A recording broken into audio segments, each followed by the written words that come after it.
ఒకప్పుడు వ్యవసాయం పూర్తిగా కష్టపడి చేసే శ్రమపై ఆధారపడేది. కానీ ఇప్పుడు శ్రమతో పాటు నూతన ఆవిష్కరణ కూడా అవసరమైంది. అయినా కూడా కొన్ని సవాళ్లు ఇప్పటికీ అలానే కొనసాగుతున్నాయి. బూజు తెగులు, లేట్ బ్లైట్ మరియు ఎర్లీ బ్లైట్ వంటి వ్యాధులు ఇంకా పంటలపై నిశ్శబ్దంగా దాడి చేస్తున్నాయి. ఈ వ్యాధులు మొక్కలను లోపల నుంచి బలహీనపరుస్తాయి, ఆకులను దెబ్బతీస్తాయి, పోషకాలను గ్రహించే సామర్థ్యాన్ని తగ్గిస్తాయి మరియు చివరికి దిగుబడి మరియు నాణ్యతపై ప్రభావం చూపిస్తాయి. కొన్నిసార్లు రైతుల కష్టమంతా ప్రమాదంలో పడుతుంది.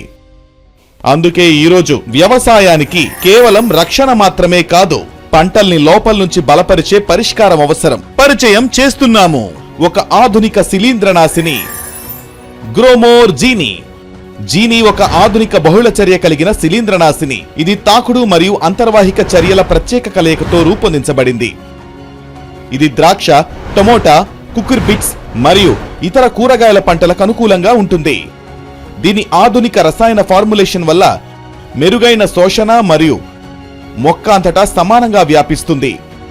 ఇది ఇప్పటికే ఉన్న ఇన్ఫెక్షన్ ను తొలగించి మొక్కను లోపల నుంచి రక్షిస్తూ స్థిరమైన ఫలితాలనిస్తుంది. అధునాతన ట్రాన్స్ లామినార్ టెక్నాలజీతో ఇది త్వరగా కణజాలాల్లోకి చొచ్చుకుపోతుంది. దీంతో బూజు తెగులు, లేట్ బ్లైట్ మరియు ఎర్లీ బ్లైట్ పై వేగవంతమైన చర్య మరియు దీర్ఘకాల నియంత్రణ లభిస్తుంది.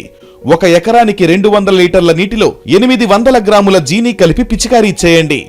గ్రోమోర్స్ జీనీ, ప్రతి పంటలో ఇంద్రజాలం, ప్రతి రైతుకు సమృద్ధి.